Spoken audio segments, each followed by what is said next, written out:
Yo, what's up you guys? Welcome back to another video, and today we are going to take a look at MAMBA FX's S&P 500 signals. So without any further ado, let's get straight into it, right? Now, if you go through the Instagram, you can obviously expect it's just lifestyle photos. I mean, there's nothing else that you can see over here other than the fact that, you know, the lifestyle and the, you know, life's good kind of thing that we normally see with these guys, right? So let's just jump straight into the video as well. But before we get started, I just want to thank today's sponsor, which is Fastbull. If you are looking for fast, reliable news-related data, if you are looking for an economical calendar, if you are looking for AI signals that does come with an open TP stop loss, you can go back, check the history of these trades as well. All of this is absolutely free. They also got an app that you can download to get even more information for you as well. I'll pin a link in the comment section below for you guys as well. Now, I want to show you guys a little something very quickly, right? Now, it charges $49 for the S&P 500, $149 for the NASDAQ only, the S&P 500 and the NASDAQ $199. For the Dow Jones only, it's $250, and for everything else combined, it's $395. Now, that is a lot of money. Firstly, depending on where you live, right? But yeah, ooh, that is a lot of money. To give you this year is about 7,500 rand. So think about paying 7,500 rand for signals. But here's something I want to show you that all of these traders, these Instagram or these signal providers have in common, right? If this bot gives you updates with how results are going in the signal group, right? And if you go from the 2nd of January, 3rd of January, 4th of January, you can see that next week, same results, thousands of weekly pips waiting for you. You know, this is insane, extending the New Year's sale. Click the signal room 8, and it's something that we've seen with traders in South Africa as well, is that the only thing that you normally see over here is that you see these winning trades, right? There's no transparency with the losing trades as well, and you'll see why I say it's important for people to be transparent. And I mean transparent, there you can say 8-0 streak, join the SXP in any case. So we're gonna just go straight into the signals, right? Now, the format of the signals, as you can see over here, it's got a TP1, TP2, TP3, TP4, and TP5. It's got an entry and a stop loss. Now, TP1 is a one-to-one reward, risk reward, and then TP5 is a 1-to-5. So TP2 is a 1-to-2. The only thing about having so many TPs in the market, it makes it difficult for a beginner trader or someone that doesn't understand perhaps risk management to come into this group and decide which TP it is that they need to go with, because they could potentially just go with TP2 and the market could hit TP1 and reverse, which is what you're going to see in here as well. So the first signal that was sent was a sell on the S&P 500. Now, it's very clear that if you get no update with these flames, that means the stop loss had hit, right? And we're going to learn that so that we don't have to go through that process as well. Now, here you can see for my South African brothers, here you can see for S&P 500, 930. Here's about, in this group is just over 900 people, right? You'll see once it's done updating. So it makes about just over 900,000 in the signal group alone per month, and then he's got these other groups as well. There you can see almost 7,500 for signals, and I think personally it is, you know, I would never pay that price. I don't care who it is that's providing the signals, right? So here we can see, and then there's another thing that I picked up here as well. So you can see here the first signal was a buy on the S&P 500 there. Unfortunately, let me just remove this thing over here. That trade didn't go as anticipated and that stop loss was hit. Now, was this sent with the bot results? No, nothing like that, right? The next trade was then a sell, a buy. That TP1 had hit, as you can see over there. And that was basically a 1-to-1 risk reward there, right? Now, one thing I've learned that you're going to see as well, the first signal, if it's a sell, then there's an immediate signal to buy after that. If the first signal is a sell and the stop loss hit, then you'll see there's an immediate buy after that. If the first signal is a buy, then and it needs a stop loss. The next signal is definitely a sell, in hopes that the market, that they would be able to recover the loss that they've made there as well, right? So there we had a TP1 that had hit, and there you can see no update, and then TP1 was hit for 50 pips. Here you can see a sell on the S&P 500, stop loss hit, buy on the S&P 500, stop loss hit, and then a sell, the TP1 had hit only, and I'll take you guys through that right now. But again, just to save time, I want to show you guys that here we go. So here you can see the first signal was over here. Let me just go back there. January the 3rd was January the 3rd at 14:45, which was the sell just before 5, right? Yeah. So this stop loss had hit, because you can see there that we got no update over there with the next candle. Yeah. So with this next candle, that stop loss had hit, right? Then the next one was a buy. That stop loss, the market then pulled back. That stop loss had hit as well. Then there was another sell on the S&P 500, which was this one. And basically, this that you see here was the TP1 that had hit, that moved to the downside, and then the market to continue to rally to the upside. Now you can see there, first a sell, then a buy, then a sell. Whichever way works, we go with that one, right? And I must say, TP1 does save this guy a lot with not looking like he's hitting a lot of stop losses, because there's a lot of TP1s that are hitting, which is about a 1-to-1 risk to reward in this matter as well. I would strongly suggest that he at least starts with TP2, and maybe educate people now they can manage these TPs, because 5 TPs is, I think, like I said, beginner traders will step into this market and go, okay, so which one do we choose? January the 4th, there you can see another stop loss hit. You can see there, I apologize for yesterday's signal. It will be marked as a loss. So we're not still going to go through that, right?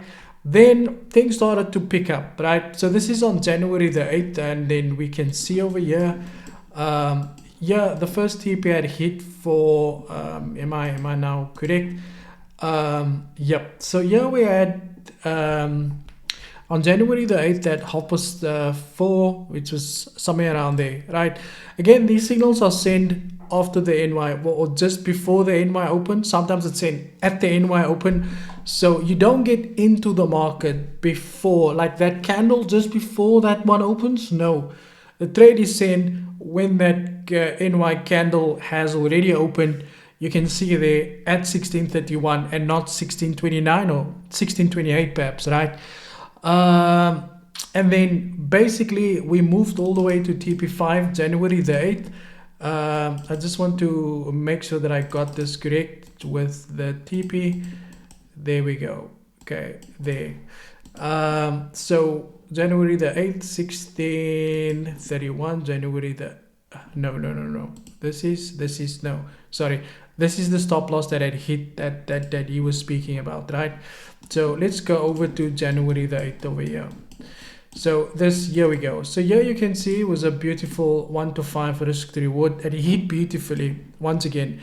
I guess the main question is, which TP would you have gone with? Like, what was your TP? Did you choose TP1, TP2? Because it's very easy to say that TP1 had hit if the stop loss did not hit, right? Because we can just kind of go and go and go. Again, like I would say, is to maybe just simplify it a little bit more.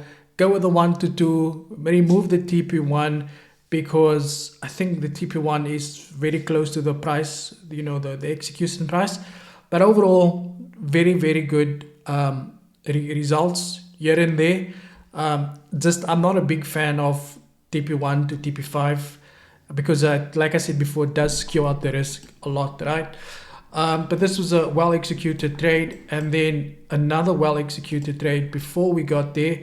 There was another TP1 that had hit on January the 9th, which was this one over here. Which was this one basically over there, where that moved to the downside. Again, there you can see, without this TP1, the stop loss would have hit, right? But the TP1 is also so close. So there's a high possibility for the TP1 to hit, before it moves. That also begs the question that if you don't get into the trade at the time that it's sent, then there's a high possibility that you could potentially be kicked out of the trade, or you could not even get into the trade, right? But we're going to give it to him. TP1 hit 50 pips. Then there was another buy on the S&P 500, which was another beautiful buy that the market had continued to rally to the upside for another 1 to 5 risk to reward. Yep, there we go. But again, yeah, you can see, right? If you haven't seen it, the first signal was a sell. That didn't go good. Then he bought. So it's always like that. Like whatever sticks, we go with that one, right? So maybe without having to pay, that's something you can do as well. At NY Open, sell. If it's not a sell, then you buy. There we go. Done. Now you can call yourself FX snakes, FX goats, FX Mamba FX. Wow, it's a lot of animals in this trading industry. Any case, let's continue. Then there was a sell on the S&P 500, which also went perfectly as anticipated. I guess before that sell, we had another buy. Sorry guys, I'm all over the place. On January the 10th, there we go. Yeah, cool. There we go. And then that was another buy. So we had 2 TPs hit back to back, right? This was the second one, which was on the 10th, my bad. This one, there. That was the previous one. This is this one, 1 to 5 cent hit, right? And then there was a sell also with that TP hit beautifully, right? Now, again, if you understand how to trail stop losses, if you know how to manage your risk, if you know how to do these type of things, then maybe this is something that you can sign up with. I would probably say wait for February's review and March's review to come out. But if you're a beginner trader, I would say maybe you'll learn how to manage your risk first before you do anything like this, because you could hit 1 TP1, hit 2 stop losses, then you could be in a negative. Also, if you don't catch these trades on time, then you could potentially miss out. So this trade, to give you an example, this trade was sent this one was sent at 16:30. Now if you put it on a trading view chart, this looks beautifully, but if you came and you viewed this candle, this signal, let's say 2-3 minutes later, you would have probably gotten a higher entry, meaning you wouldn't have gotten a 1 to 5. You understand? So let's continue with ZRFX Zermamba. That was that one. There was a buy on the S&P 500 again.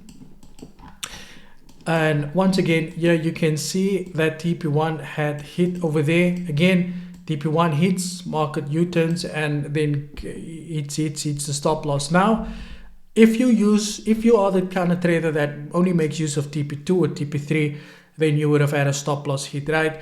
So the first one was a buy, it didn't go well. Then he sold another TP1 and then a U-turn once again. You see? So that is the FX Mamba strategy in case you want to learn. In case you want to learn how it works, maybe you can enjoy Rolls Royces and all of that stuff also. But let's continue. So we move on. There you can see was a sell. Let's go buy. There we go. Yeah, that was the buy. TP1 hit, then the TP1 hit for sell. Again, if you didn't get into the trade at the time that it was sent and you got in later, your TP1 would have not hit and your stop loss could have potentially hit. I'm not here to, one thing you guys must understand, I'm not here to make a trader, a signal provider, just to make the signal provider look good. But I'm also here to make sure, to think from a consumer's perspective, right? Because I've taken signals in the past and I know that you don't get into a signal at the time that it is sent. So I have to be realistic with what I say here as well. Here we go. Again, we have had another stop loss that had hit. I am so sorry for this, guys. But let me just quick, because before my phone. I hope it doesn't change the view. Let me just put this charger in for the phone. Okay, that's much better. Otherwise, this thing is gonna bother me the whole time. Cool. So there we go. There you can see there's a sell TP1 hit. Again, if you did not get in that signal at the time it was sent, then you should just stay out of it. Like that's just my best advice, because you're definitely going to miss out on these TP1s because the price normally reverses. But that also talks a lot about his understanding of the market. You see there, sell, stop loss hit, then he buys. You see, there we go. That's the FX Mamba strategy. You sell, you buy, you buy. So that sell, stop loss hit, buy, stop loss hit, he buys again. January the 18th. Wait, I'm confused now. Wait now. There we go. January the 18th, there was a sell, stop loss hit. Then there was a buy at 17.13. Yeah, I think, I'm not sure. I'm so confused now. So 17.13, I don't think I put that trade, but that trade was in here. That stop loss hit also you can see, because when you don't get an update, you know that the stop loss had hit, right? Then they bought again, which was this one over here, which was TP1 hit and TP2 again. Okay, that's just provided that you got in there. Let's move on. Buy S&P 500, that stop loss hit, and then there was a sell on the 22nd also, which we are gonna go and visit very quickly. Right now I have to use this. Here we go. So here you can see that was the first buy, stop loss hit, and then he sold. Okay, that's how you trade like FX Mamba, right? At the NY open, sell. If it's not a sell, you buy. That's it. I would like to be proven wrong about anything else, but you can see the consistency in the way these trades are sent, right? Sell, TP1, TP2, and that was sent January the 23rd. Let's go, hey ball.